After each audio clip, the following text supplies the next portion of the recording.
കടലണ്ടി ഭാഗമാണ്. കടലണ്ടി കണ്ടൽക്കാടിൻ്റെ ഭാഗം. അത് കായൽ ഭാഗമാണ് കാണിക്കുന്നത്. പിന്നാണ് കണ്ടൽക്കാടിലേക്ക് പോണത്. നമുക്ക് അവിടെ നിന്ന് ബോട്ടുണ്ട്, 8 ആൾക്ക് കയറാം. ആ ബോട്ടിൽ സഞ്ചരിച്ചാൽ നല്ല അനുഭവമാണ്.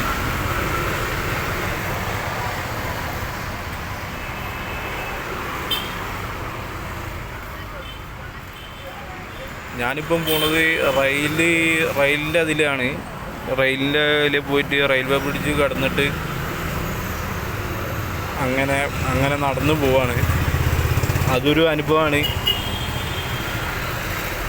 സോളോ ആയിട്ട് പോകുമ്പോൾ അങ്ങനെ നല്ലത്.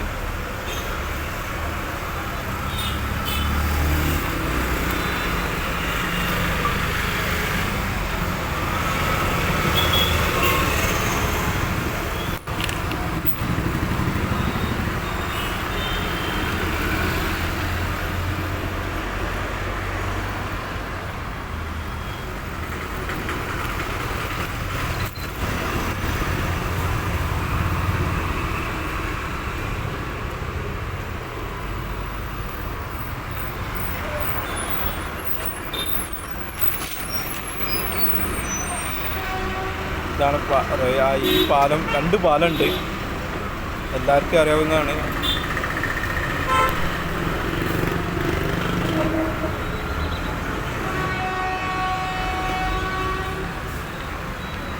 എടുത്ത വശത്ത് കാണുന്ന സ്ഥലങ്ങളാണ് കൂടുതൽ കണ്ടക്കാടുള്ളത്. അതൊരു അനുഭവം തന്നെയാണ്.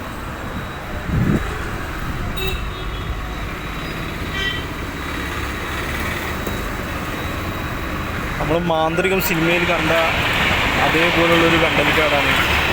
അതേപോലെ തോന്നിക്കും. നൊസ്റ്റാൾജിയാണ്. ബോട്ടിലൊക്കെ പോകുമ്പോൾ ഒരു നൊസ്റ്റാൾജി ആയിരിക്കും, നല്ലൊരു അനുഭവമായിരിക്കും.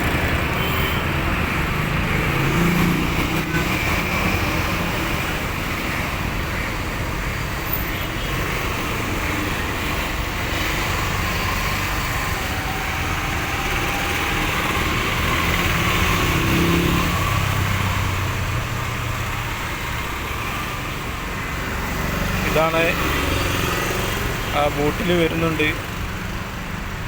സാധാരണ നമ്മുടെ തോണിയിൽ തുഴഞ്ഞു വരുന്നതുകൊണ്ട് 8 ആൾക്കാരുള്ള ബോട്ടാണ്. അതിൻ്റെ ഉള്ളിൽ കൂടെ പോയിട്ട് തിരിച്ച് വേറൊരു സൈഡിൽ കൂടെ വരുന്നുണ്ട്. ഉൾഭാഗത്ത് കൂടെ, കടൽക്കാരൻ്റെ ഉൾഭാഗത്ത് കൂടെ നമുക്ക് ബോട്ടിൽ പോകാം. വേറെ എങ്ങനെയും പോകാൻ കഴിയില്ല. ബോട്ടോ തോണിയിലോ വെള്ളത്തിലോടുന്ന വാഹനത്തിലല്ലാണ്ട് വേറെ വാഹനത്തിൽ പോകാൻ കഴിയില്ല. കാരണം ചുറ്റുപാടും വെള്ളമാണ്, കായലിൻ്റെ നടുവിലാണ്. ഞാൻ ഇപ്പുറം നിന്നിട്ട് പാലത്തിൻ്റെ മുകളിൽ നിന്നിട്ട് വീഡിയോ എടുത്താണ്. ഒരനുഭവം തന്നെയാണ്.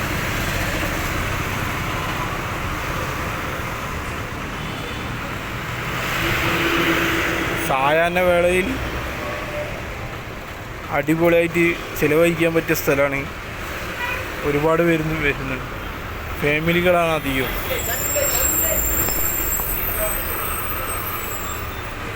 പുറം നാട്ടിൽ നിന്നാണ് അധികം ആൾക്കാരും വരുന്നത്. നമ്മുടെ കോഴിക്കോട് നിന്നും കുറവാണ്.